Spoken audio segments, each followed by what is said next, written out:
이 시각 주요 뉴스입니다. 북극 한기가 밀려오면서 전국의 기온이 크게 떨어져 오늘 아침 올겨울 들어 최강 한파가 몰아치고 있습니다.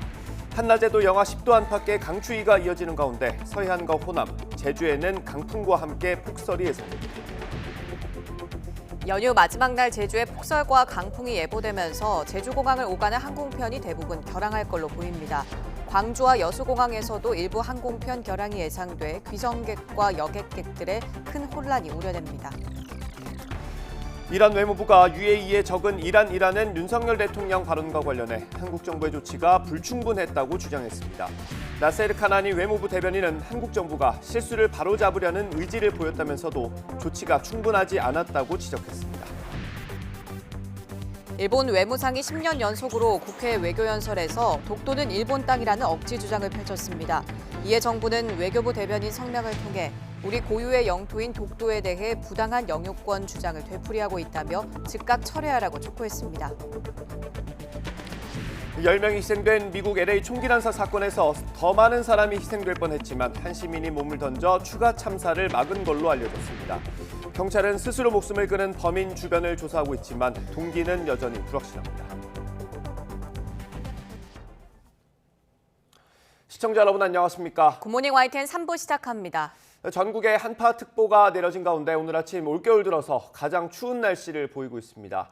기상청은 북서쪽에서 매우 찬 공기가 남하하면서 전국의 기온이 10에서 15도가량 큰 폭으로 내려가겠다고 밝혔습니다. 오늘 아침 강원도 철원의 기온이 영하 23도, 서울도 영하 17도까지 떨어지겠고 광주가 영하 8도, 대구 영하 11도 등 어제 아침보다 10에서 15도가량 낮은 기온을 보이겠습니다. 특히 찬바람이 강하게 불면서 서울 체감온도는 영하 26도까지 내려가겠습니다. 한파와 함께 서해안과 호남, 제주에는 폭설이 쏟아지겠습니다. 기상청은 오늘 새벽 6시를 기해 제주도 산지와 울릉도, 독도에 대설경보를 발효한다고 밝혔습니다. 대설경보는 24시간 동안 눈이 20cm 이상, 산지에서는 30cm 이상 쌓일 걸로 예상될 때 발표됩니다. 24시간 동안 눈이 5cm 이상 쌓일 걸로 예측될 때 내려지는 대설주의보는 제주도 서부, 북부, 동부, 남부와 서해 5도, 광주광역시, 전남, 나주 등에 발효됐습니다. 이렇게 제주에 폭설과 강풍이 예보되면서 제주공항 항공편이 대부분 결항할 것으로 보입니다. 연휴 마지막 날 일상으로 복귀하려던 여행객들의 대혼란이 우려됩니다. 김혜린 기자입니다. 대한항공 홈페이지, 일부 항공편의 비정상 운항이 예상된다는 안내문이 게시됐습니다.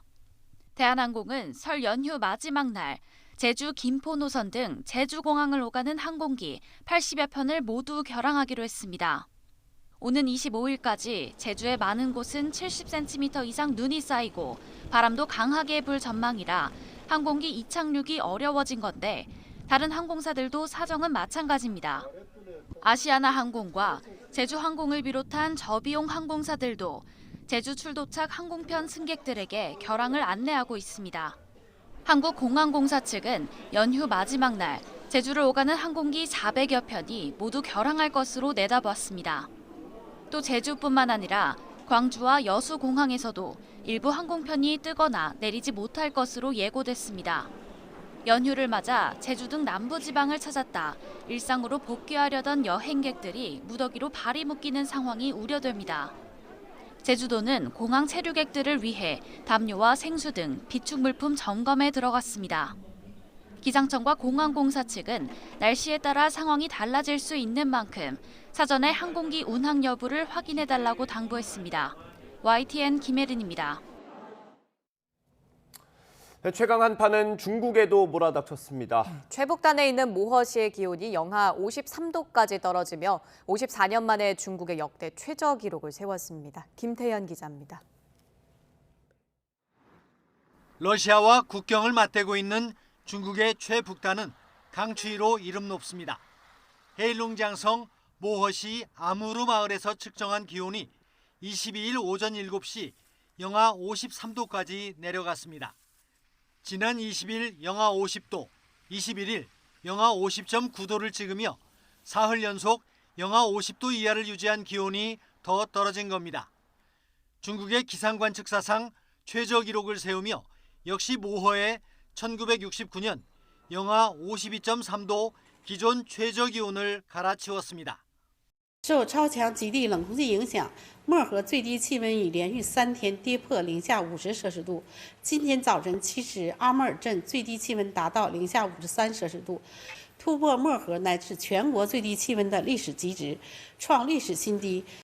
한파가 이어지며 난방과 물 공급에 비상이 걸렸습니다. 갑자기 수도관이 얼면서 곳곳에서 긴급 수리 작업이 벌어집니다. 面对极寒天气，我单位抢修队员抢修车辆、热水车、发电车24小时待命，抢修电话保持畅通，能够做到随叫随到，随时出发。 극한 지구인 다싱 안링을 끼고 있는 모호는 연평균 기온이 영하 3도 안팎으로 강추위의 대명사입니다. 뜨거운 물을 사방으로 뿌리면 곧바로 얼음으로 바뀌는 동영상으로도 유명한 곳입니다. 매년 5월쯤 눈이 내리기 시작하는 모호에서는 1년 중 길면 8개월 동안 눈과 얼음을 볼 수 있습니다. YTN 김태현입니다. 이란 외무부가 아랍에미리트의 적은 이란이라는 윤석열 대통령 발언과 관련해 한국 정부의 대응을 일정 부분 평가하면서도 조치가 충분하지 않았다고 주장했습니다. 이란 국영 IRNA 통신에 따르면 나세르 카나니 외무부 대변인은 23일 정례 기자회견에서 테헤란과 서울에서 우리는 진지한 입장을 전달했다면서 한국 정부는 실수를 바로잡으려는 의지를 보였다고 말했습니다. 그러면서도 우리 관점에서 한국 정부의 조치는 충분하지 않았다고 덧붙였습니다. 이는 윤 대통령의 발언과 관련해 양국이 대사를 맞초치한 뒤 처음 나온 이란 측의 반응입니다. 카나니 대변인의 발언은 최근 걸프 해역을 아라비아만이라고 지칭한 이라크, 중국 문제와 한국 대통령의 발언 등 외교 현안에 대한 이란 외무부의 대응을 묻는 질의에 답하는 과정에서 나왔습니다. 윤석열 대통령이 새해 첫 순방에서 거둔 가장 큰 성과는 UAE의 300억 달러 투자 유치입니다. 모두의 예상을 뛰어넘는 투자 규모였는데 두 나라 정상이 마주하는 단독 회담 전까지도 베일에 쌓였던 걸로 전해집니다. 박소정 기자가 보도합니다. 한 UAE 정상회담 이후 발표된 UAE의 300억 달러 투자 계획. 회담 직전까지도 최종 금액은 오로지 UAE 대통령의 입에 달린 채 베일에 쌓여 있었다고 순방에 동행했던 추경호 경제부총리는 전했습니다. 확대 회담이 아닌 두 정상만의 단독 회담에서 이 깜짝 확약이 나왔다는 겁니다. 아주 극소수만 참석해 있는 그런 자리에서 확대 정상회담에 나누지 못한 이야기를 내가 여기서 말씀을 드리겠다 하면서 나온 제일 첫 번째 그 확약이 300억 불. 순방 전 100억 달러 정도면 큰 성과일 것으로 기대했는데 예상을 훨씬 뛰어넘는 규모였다고 덧붙였습니다. 김대기 비서실장은 앞서 지난해 12월 대통령 특사로 UAE를 찾아 칼둔 UAE 행정청장과 긴밀히 소통해온 것으로 전해졌습니다. 경제에 올인한 순방이었다 이렇게 말씀드리고 한마디로 대박 성과였다 이렇게 말씀드리겠습니다. 알겠습니다. 다만 구체적인 투자 기간과 분야가 특정되지 않은 데 대해 추 부총리는 추가 협의가 필요하다면서 양국 협력을 위한 채널을 만들 것이라고 밝혔습니다. 윤 대통령이 원전 추가 건설을 언급하고 대통령실에서는 계획이 없다고 밝혀 혼선이 있었던 것에 대해서는 원론적인 언급이었는데 오해가 있었다고 설명했습니다. 이 부분에 관한 것을 염두에 두고 언급을 했는데 새로이 뭔가 또 다른 원전 추가 건설 계획이 있는 거 아니냐 이런 오해에서 비롯했다. 그래서 추가로 대통령실에서 보완 설명을 해서 확실히 해줬다 하는. 윤 대통령의 이란 발언 논란으로 순방 성과가 가려져 아쉽지 않으냐는 물음에는 장병 사기 진작 차원에서 편하게 한 얘기일 뿐이라는 정부 입장을 거듭 밝혔습니다. YTN 박소정입니다. 다음 주면 국민의힘 당대표 후보 등록이 진행됩니다. 나경원 변수가 여전히 남은 가운데 주자들마다 나름의 방식으로 윤심 경쟁에 열을 올리고 있습니다. 황윤태 기자가 보도합니다. 최근 여론조사에서 상승세를 탄 국민의힘 김기현 의원, 설 이후 첫 일정으로 유기견 보호소를 찾았습니다. 명절 이후에 버려진 동물이 많아 실태를 점검한 차원이라고 밝혔지만 윤심을 겨냥한 행보란 분석이 나옵니다. 윤 대통령 부부는 애완견 토리와 유기견 세로미를 포함해 반려동물 11마리를 키울 정도로 동물에 애정이 많습니다. 단순한 동물이 아니라 어쩌면 그 사람의 삶의 한 구성원이 가족이 되는 그런 문화가 이제 되고 있는 것 같아요. 정말 작년에도 아이들 다 이렇게 안고 찍고 이랬을 때 너무 이번에도 입양했잖아요. 경쟁자인 안철수 의원, 이에 질세라 순방 때 논란이 됐던 윤 대통령 발언에 적극 방어막을 쳤습니다. 아랍에미리트 적은 이란이라고 했던 윤 대통령 발언은 전체 순방 성과를 보면 오게티였다고 평가하면서 야당을 향해 작은 일을 크게 부풀려 국위 외교를 훼손하지 말라고 말했습니다. 윤 대통령 발언이 외교 갈등까지 번지며 여파가 계속되자 힘을 보태려는 포석으로 읽힙니다. 사실은 대통령의 외교 성과를 평가한다면 가장 중요한 건 대한민국 국익이죠. 다른 나라의 반응이 어떻다 이거는 사실은 아니거든요. 앞서 SNS에서는 대통령과 함께 찍은 사진을 두고 신경전이 벌어졌습니다. 김 의원이 먼저 윤 대통령과 함께 찍은 사진을 올리며 장군을 부르자 안 의원이 곧바로 함께 손을 치켜드는 사진으로 멍군을 외쳤습니다. 반면 지난주 윤 대통령에게 사과한 뒤 숙고에 들어간 나경원 전 의원은 여전히 공식 일정 없이 두문불출. 나 전 의원 측근은 YTN과 통화에서 마지막 결심을 굳히기 위해서 고심하고 있으며 출마 여부에 대해선 설 연휴가 끝나야 말할 것 같다고 밝혔습니다. YTN 황윤태입니다. 네, 법안을 논의하고 본회의를 통과시킬 수 있게 국회를 열어놨지만 사실상 개점 휴업 상태입니다. 1월 임시회 소집의 명분 가운데 하나였던 일몰법은 물론 쟁점 법안 처리는 요원한 상태입니다. 정현우 기자가 보도합니다.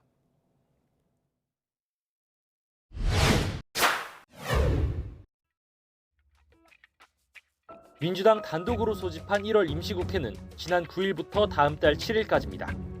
예산 처리를 마치면 국회는 통상 휴식 기간을 갖는데 공백을 두지 않고 1월에 문을 여는 건 19대 국회 때인 지난 2016년 이후 7년 만입니다. 하지만 이재명 대표 방탄국회다, 아니 민생국회다, 여야 공방에 멈춰섰습니다. 임시국회가 시작되니까 이재명 의원이 내일 출석하기로 한 걸로 봐서 명백하게 방탄국회임이 틀림이 없습니다. 방탄국회라는 억지만 부립니다. 집권여당의 안보와 민생의 발목을 잡고 있는 비정상적 국정 상황 바로 잡아야 합니다. 결국 여야는 본회의는커녕 변변한 합의조차 없이 설 연휴에 들어섰습니다.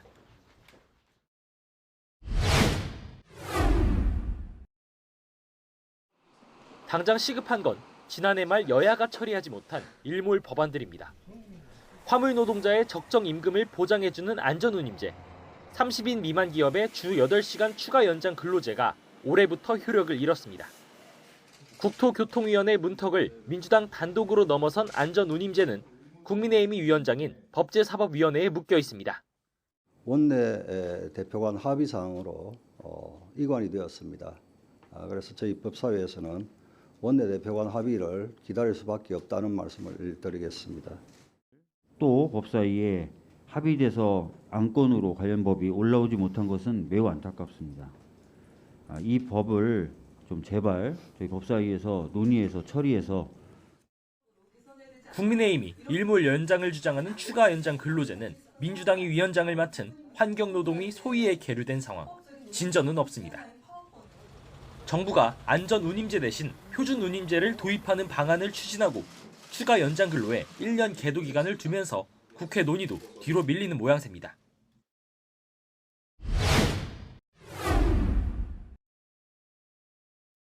협상은 없는데 수싸움은 치열합니다.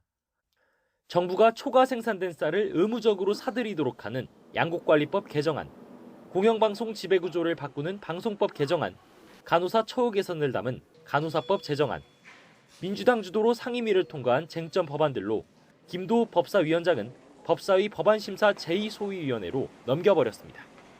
심사 기간이 기약 없이 길어지는 경우가 많아 법안의 무덤이라고 불리는 곳입니다. 여당이 쟁점 법안들을 법사위에 묶어두면서 과반 의석 민주당에 단독 처리를 지연시키는 맞대응에 나선 겁니다. 법안 심사라는 미명하에 이 상임위에서 처리된 부분들을 법사위에서 발목 달리는 일이 없어야 된다. 법사위에 갈래는 그 위원 중에 한 분이라도 소위 회부하자는 의견이 있으면 다 소위에 회부를 해왔습니다. 올해 예산 협상 과정에서 오랜 대치에 앙금이 남은 데다 국민의힘은 당대표 경선을 둘러싼 내용, 민주당은 이재명 대표 검찰 수사로 인한 혼란을 겪으면서 양당 모두 입법 활동에 온전히 집중하지 못하고 있다는 비판도 잇따릅니다. 일몰 법안과 쟁점 법안 처리 없이 1월 임시국회가 빈손이 될 거란 전망도 커지고 있습니다. 임기를 불과 1년여 남겨두고 내년 총선을 염두에 둔 여야 정쟁도 격해질 것으로 보이는 만큼 설 연휴 이후에도 민생을 챙기는 국회 모습을 기대하긴 쉽지 않아 보입니다. YTN 정현우입니다. 설 연휴 곳곳에서 사고가 잇따랐습니다. 중앙고속도로에서 차량 9대가 잇따라 부딪혔고 용인 서울고속도로 터널 안에서는 3중 추돌 사고가 났습니다. 또 도심 마트에서 하수도 배관이 터지면서 손님들이 불편을 겪기도 했습니다. 김태원 기자입니다. 도로 위에 차들이 앞뒤로 붙은 채 멈춰서 있습니다. 차 밖으로 나와 우두커니 서 있거나 어디론가 전화를 거는 사람들도 보입니다. 중앙고속도로 대구 방향 의성나들목 부근에서 승용차 9대가 잇따라 부딪혔습니다. 이 사고로 4명이 다쳐 병원으로 옮겨졌고 차량과 잔해물 등을 치우는 과정에서 한 개 차선이 1시간 가까이 통제됐습니다. 경찰은 도로 곳곳이 막혀 차들이 가다서다를 반복한 가운데 운전자가 앞을 제대로 보지 않다가 사고를 낸 것으로 보고 있습니다. 고속도로는 지정차가 유류기관이나 이때 지정차가 있으면 사고는 반드시 납니다. 전부 다 금방 앞차하고 안전거리 미하고 된다는 겁니다. 서울로 향하는 용인 서울고속도로의 서분당 나들목 인근 터널 안에서도 진로를 바꾸려던 차량 3대가 잇따라 추돌했습니다.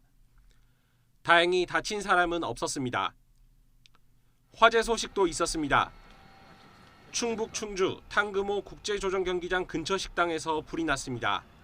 다친 사람은 없었지만 1층 식당과 바로 위층 주택이 모두 불에 탔습니다. 마트 천장에서 비처럼 물이 쏟아져 내립니다. 바닥엔 갈색 호수와 찌꺼기들이 모입니다. 한낮 대형마트 지하 1층에서 하수도 배관이 터진 겁니다. 연휴에 마트를 찾은 시민들은 느닷없이 봉변을 당했습니다. 그래서 이게 그냥 물인 줄 알았는데 바닥에 이 물이 고이기 시작하는데 냄새가 진동을 하더라고요. 옆에 있었는데 오물이 튀어서 좀 옷이 살짝 더러워졌는데.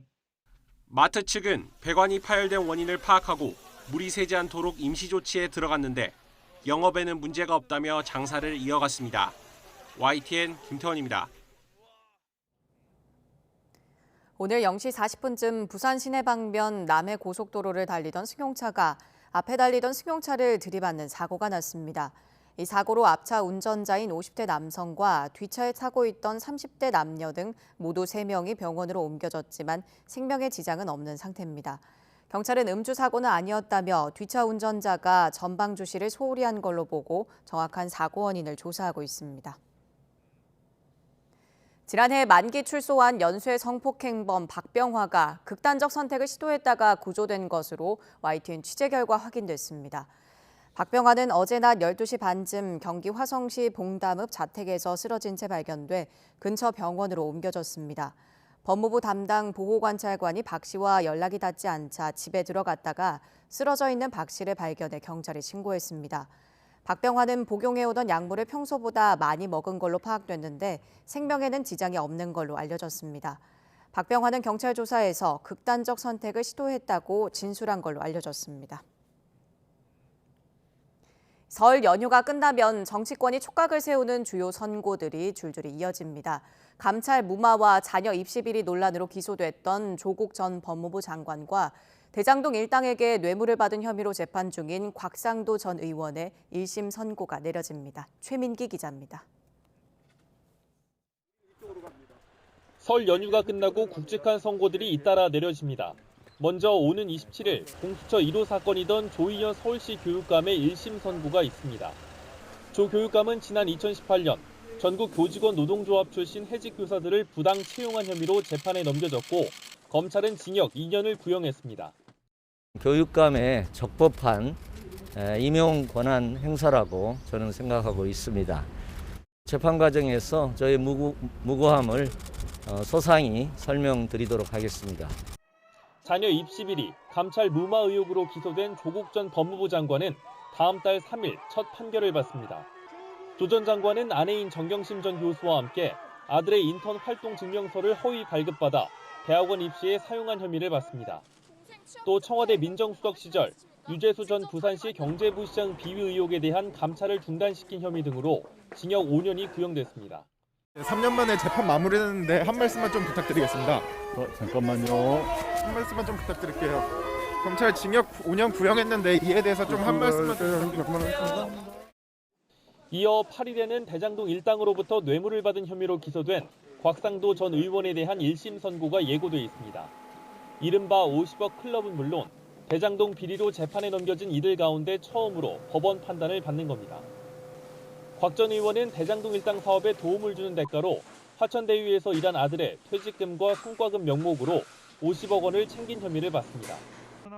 검찰은 곽 전 의원에 대해 징역 15년, 벌금 50억여 원을 구형했고 곽 전 의원은 혐의를 완강히 부인했습니다. 변명하기도 지금 어려울 정도로 아무 내용이 없으니까 제가 뭐라고 말씀드릴 수가 없습니다. 답이 이미 정해져 있는 수사를 했다고 저는 생각합니다.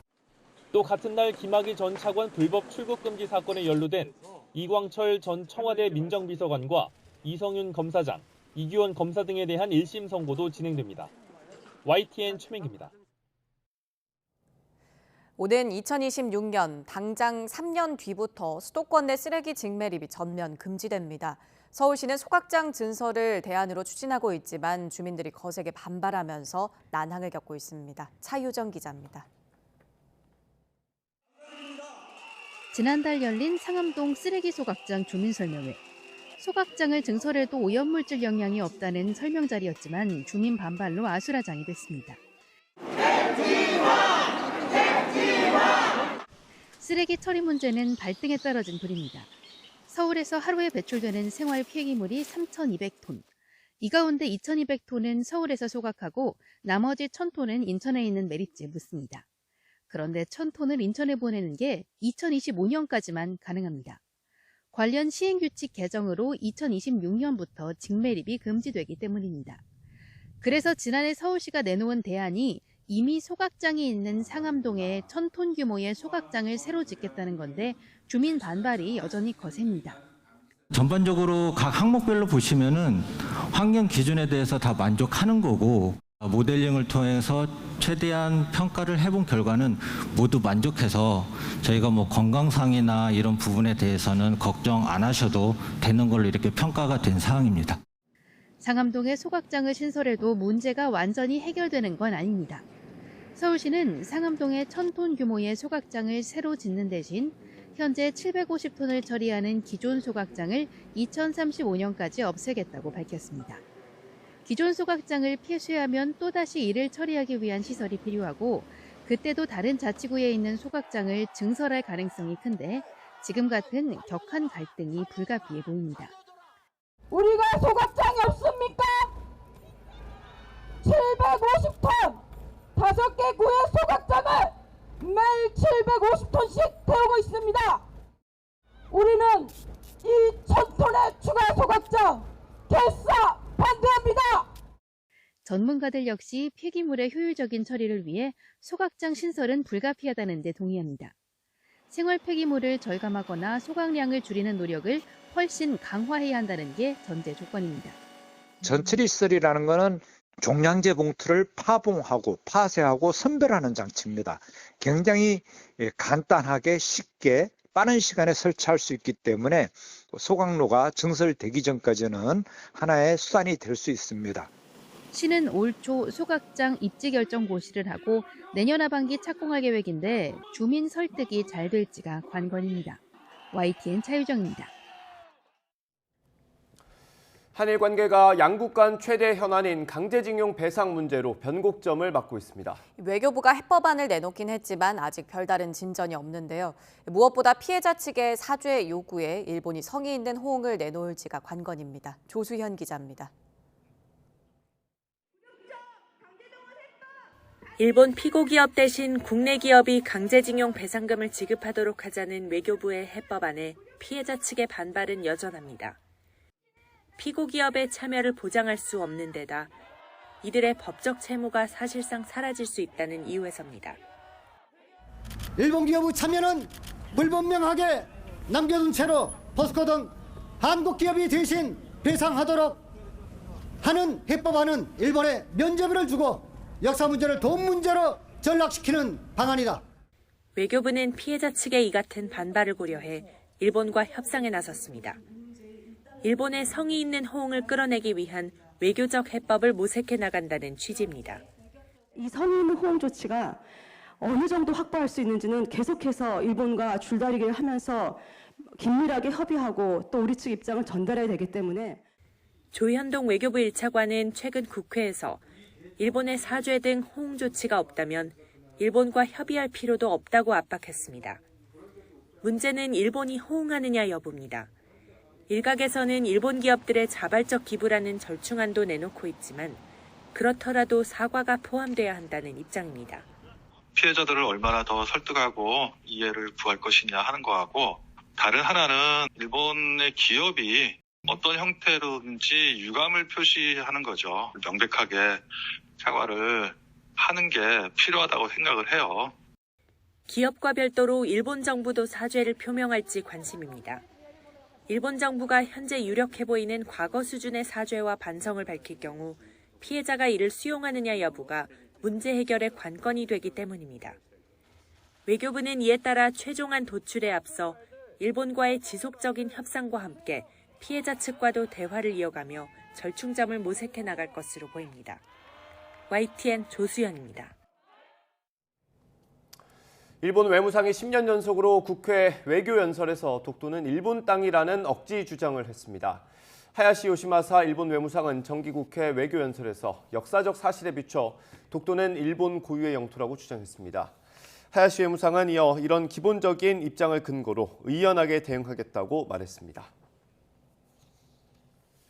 정부는 이에 강력히 항의하며 즉각 철회할 것을 촉구했습니다.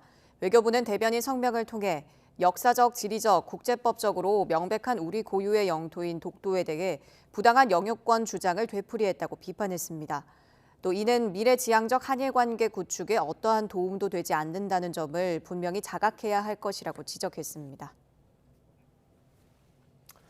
지난해 국내에서 일본 차의 판매량이 가장 많이 팔렸던 지난 2018년과 비교해서 60% 넘게 하락한 걸로 나타났습니다. 일본 차는 미국 시장에서도 고전하고 있는데 전기차 전환에 빠르게 대응하지 못했던 것이 원인으로 보입니다. 박홍구 기자입니다. 일본 최대 자동차 회사 도요타의 고급 브랜드 렉서스 전시장입니다. 요즘 대세인 전기차는 없고 하이브리드 차량만 자리를 차지하고 있습니다. 누적 판매량 최다인 중형 세단 캠리 역시 하이브리드로 출시돼 있습니다. 지난해 캠리는 국내에서 1,458대를 판매해 수입차 모델 가운데 51위에 그쳤습니다. 지난 2018년 9,400여 대에 비하면 판매량이 15%로 급감한 것입니다. 같은 기간 전체 일본차의 한국 시장 판매량은 4만 4천 대에서 17,000대로 줄어 마이너스 62%를 기록했습니다. 2019년 일본 정부의 수출 규제에 맞서 일본 제품 불매 운동이 일고 그 사이 국내 완성차 업체들은 미국과 유럽에서도 안전성과 내구성을 인정받을 만큼 기술력을 끌어올린 결과입니다. 이 품질 경쟁력도 현대기아차, 그다음 제네시스와 같이 이제 국내 브랜드에 좀 역전을 당하면서 크게 이제 경쟁 우위를 상실하게 되는 그런 효과를 갖게 되는 거죠. 지난해 미국 시장에서도 도요타는 GM의 1위 자리를 내줬습니다. 판매량이 9.6% 줄었고 혼다와 닛산도 각각 32%와 25% 감소했습니다. 하이브리드에만 집중해 전기차 전환에 소홀했던 게 실적 부진의 원인으로 꼽힙니다. 전기차 시장이 도약기로 접어드는 단계에서 일단 제품 대응이 조금 늦었다는 측면이 가장 크다라고 보는 거고요. 일단 하이브리드 시장을 지속적으로 끌고 가려고 하는 노력이 있었고요. 지난해 미국 내 전체 자동차 판매는 1년 전보다 8% 감소했으나 전기차는 점유율이 3.2%에서 5.8%로 크게 오르며 시장을 주도했습니다.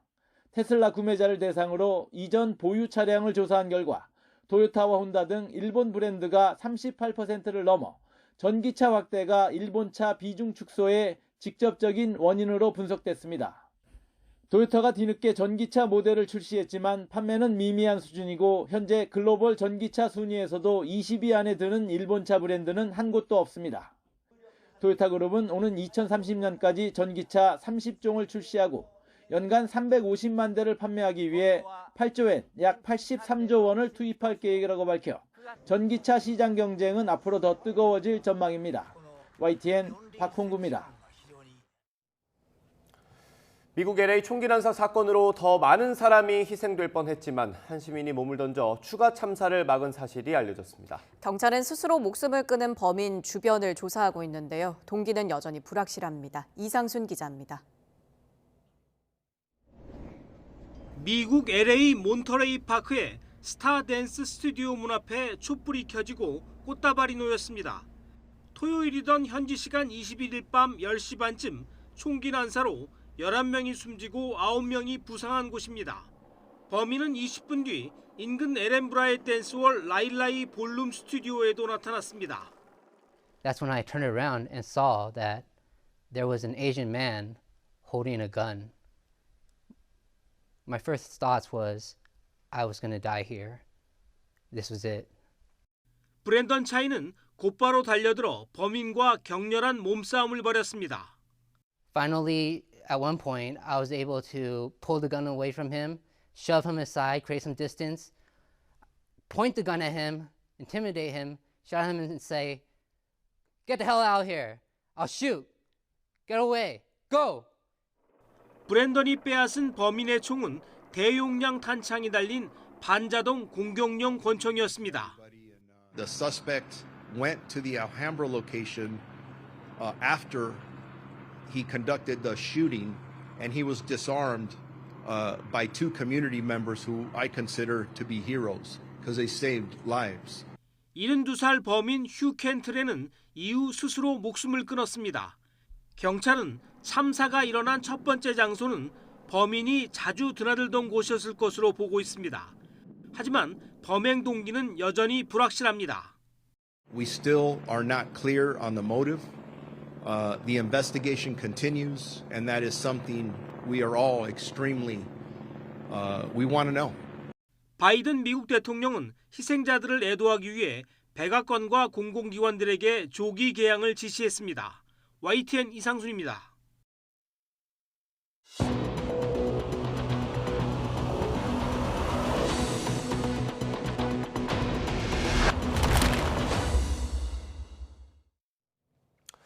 저출생 실태를 짚어보는 YTN 연속보도 오늘도 이어갑니다. 정부와 지자체가 저출생 문제를 해결하겠다고 수십 년 동안 많은 돈을 쏟아붓고 정책을 내놨지만 오히려 더 심각해지고 있습니다. 결국 정부가 공급하는 정책이 수요자들에게 와닿지 않았다는 얘기입니다. 우리나라에서 왜 아이를 키우는 게 어려운지 들어봤습니다. 안동준 기자의 보도입니다. 최근 결혼은 고급제, 출산은 사치제라는 말이 유행하고 있습니다. 아이 키우는 게 쉽지 않은 대한민국의 현실을 여실히 보여주는 말인데요. 실제 아이를 키우는 가정의 모습이 어떻길래 이런 말이 나오는지 직접 살펴보겠습니다. 요즘 쉽게 찾아보기 어려운 다둥이 엄마 전윤희 씨. 남들은 전 씨를 애국자라고 부르지만 새 아이를 키우는 만큼 고충은 3배, 때로는 세제곱이 되기도 합니다.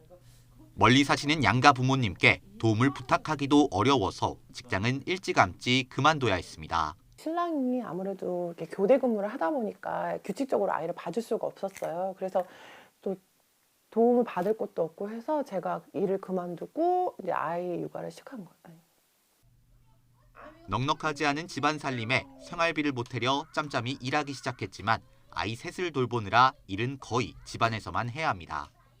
특히 초등학생과 27개월 아이는 일하는 동안엔 누군가에게 맡겨야 하는데 재직증명서를 뗄 수 없는 프리랜서는 맞벌이로 분류되지 않아 돌봄 서비스 신청도 쉽지 않습니다. 어린이집에 간다고 쳐도 저는 프리랜서기 때문에 맞벌이가 아니에요. 그래서 3시에 찾아야 되는 거예요. 여러 가지 문제로 제가 아이를 맡길 곳이 없어서 그게 제일 힘들었던 것 같고.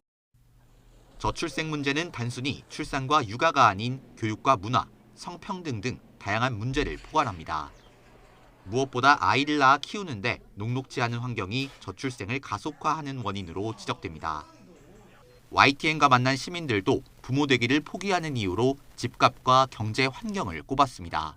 아이를 낳을 때도 아이를 키우는 데 비용도 많이 들어갈 테고 아직 내 집 마련하기에도 되게 힘든 시대에서 아이를 낳고 키운다는 게 생각보다 좀 힘들고 어렵지 않을까라는 생각을 많이 합니다. 키우다 보면 이제 교육할 것도 많고 이제 아기들 생활에 필요한 기저귀나 분유 이런 것들이 물가가 오르다 보니까 좀 부담되는 것도 많고 저희 부부가 합쳐가지고 돈벌이 할 때 가장 그 부분이 제일 많이 차지하는 것 같아요. 실제로 주택 가격이 2배 오를 때 출생아 수는 0.1명에서 0.29명 감소했다는 분석도 나왔습니다. 육아휴직을 늘려 양육 부담을 줄이는 정책도 자주 거론되지만 지난 2021년 육아휴직 대상자 가운데 육아휴직을 사용한 사람의 비율은 4분의 1 수준에 그쳤습니다. 또 전 씨처럼 비정규직이나 자영업자에겐 그림의 떡일 뿐이라는 비판의 목소리도 큽니다. 육아에는 도움이 될 수는 있겠는데 아무래도 정책이 바뀐다고 하지만 사람들의 편견이나 직장의 따돌림 같은 거는 변하지 않는다 생각을 해서 시민들이 체감할 수 있을 정도의 맞춤형 정책은 아직 나온 적이 없다고 해도 과언이 아닙니다. 결국 시민들이 아이를 낳고 싶은 사회 구조를 만들지 않는 이상 저출생 신지옥도는 현실이 될 것으로 보입니다. YTN 안동준입니다. 설 연휴를 맞아 극장가가 매진 행렬을 이어가면서 모처럼 활기를 찾았습니다. 영화 아바타 2나 슬램덩크의 인기몰이도 한몫하고 있습니다. 차정윤 기자가 보도합니다. 거리두기 해제 이후 처음 맞는 설 연휴. 도심 영화관에선 상영관마다 매진 행렬이 이어졌습니다.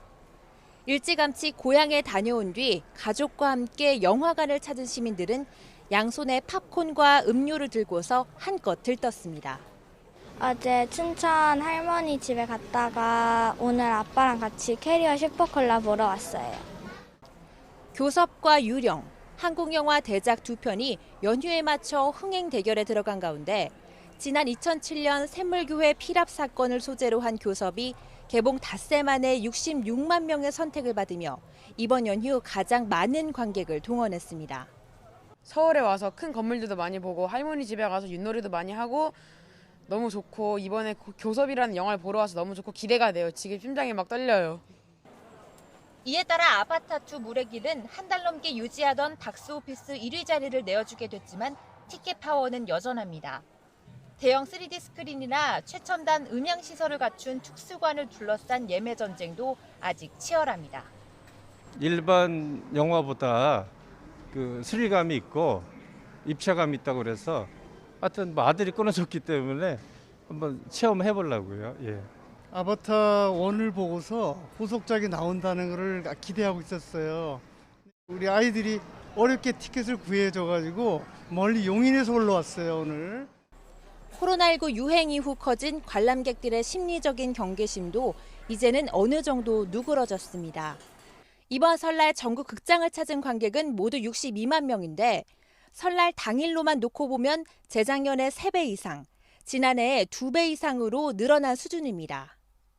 여기에다 오는 30일부터는 마스크를 벗고 영화를 관람할 수 있게 되면서 극장가가 코로나19 이전 수준의 활력을 되찾을지 주목됩니다. YTN 차정윤입니다. 지난해는 세계적인 예술 작품들이 유난히 많은 순환을 당했습니다. 반 고흐와 클로드 모네, 앤디 워홀 등의 명작이 기후 활동가들에 의해 수풀을 뒤집어 쓰거나 으깬 감자를 맞았습니다. 김선희 기자입니다. 아수라장이 된 밀라노 박물관. 앤디 워홀의 자동차가 온통 밀가루로 뒤덮였습니다. 기후 활동가들이 환경 파괴에 대한 정부의 무관심을 비판하며 시위를 벌인 겁니다. 놀란 직원들에게 질질 끌려가면서도 끝까지 할 말은 하겠다는 의지입니다. Where we tried everything. We tried demonstrations, we tried petitions, we tried pressuring the government, and we have run out of options on how to attract the attention, the public attention on the climate and ecological crisis. 빈센트 반 고흐의 작품 해바라기도 토마토 수프를 뒤집었었습니다. 관람객들이 놀라 빠져나가고 경비들이 쫓아오는 상황에서도 환경단체들은 소리칩니다. Are you more concerned about the protection of a painting or the protection of our planet and people? 반고흐의 또 다른 작품 씨 뿌리는 사람은 완두콩 수프가 뿌려지고 클로드 모네의 건초더미도 으깬 감자로 범벅이 됐습니다. 기후활동가들은 레오나르도 다빈치와 보티첼리, 피카소의 작품에도 비슷한 시위를 벌였습니다. 시위는 박물관뿐 아니라 쇼핑 상가와 거리 등 곳곳에서 이루어집니다. 결국 사람들의 이목을 끄는 데 성공했지만 시위 행태에 대해서는 논란이 일고 있습니다. Totally defeats the purpose. I think they only raise aggressions against the purpose that they want to, well, the ideas that they want to send. 최근 기후 문제가 심각해지면서 기본 취지에는 동감하는 분위기지만 시위 자체가 자극적이고 폭력적인 경우도 적지 않아 우려를 낳고 있습니다. YTN 김선입니다. 피아노를 불태우는 등 실험적이고 파격적인 행위 예술로 유명한 음악가가 있습니다. 40년 가까이 독창적인 음악 세계를 고수하는 작곡가 겸 피아니스트 박창숙 씨를 신웅진 기자가 만났습니다.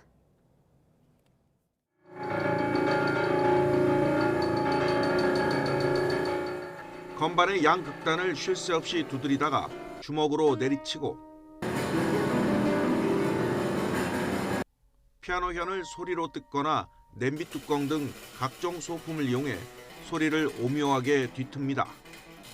악보나 미리 정해진 구성 없이 순간 떠오르는 대로 연주하는 이른바 프리 뮤직입니다.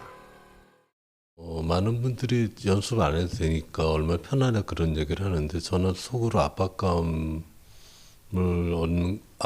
느껴지는 건 상당한 부담을 갖고 이제 연주를 임해야 되는 거고. 피아노 현 위에 탁구공을 수없이 깔고 장막 속에서 연주하는가 하면 피아노를 불태우기도 합니다. 한 달 동안 매일 공연을 하기도 하고 어떤 때는 24시간 동안 건반을 치는 등 1986년 카오스라는 행위 음악으로 데뷔한 이래 그의 실험은 끝이 없습니다. 격정적인 연주를 마치고는 뒤로 튕겨나가는 장면으로 화제를 모은 지난 2019년.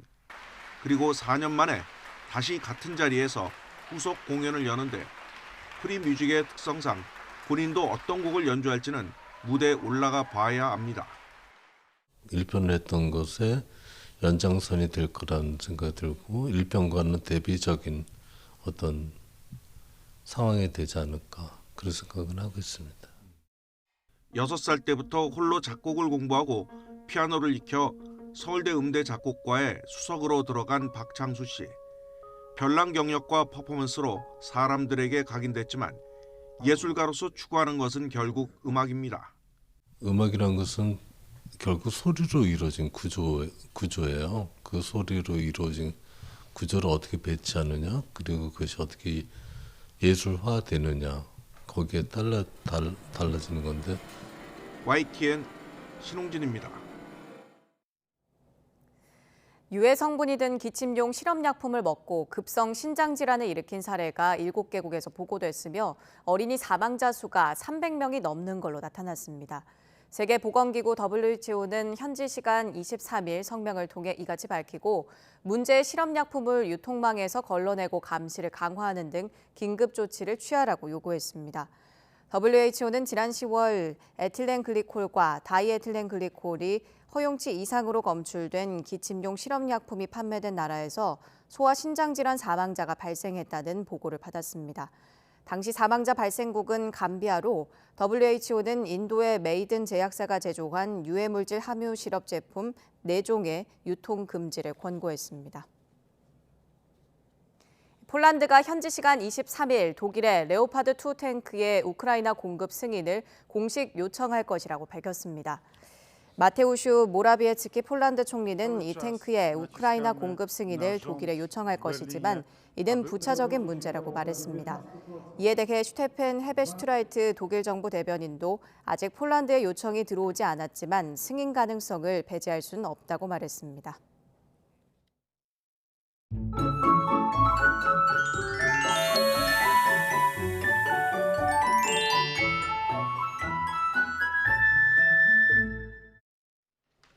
북극 한기가 유입되면서 귀경길 아침 올겨울 최강 한파가 찾아왔습니다.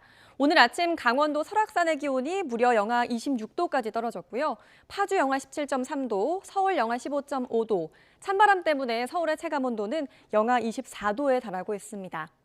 한파에 강풍까지 겹치면서 귀경길 교통 불편이 우려됩니다.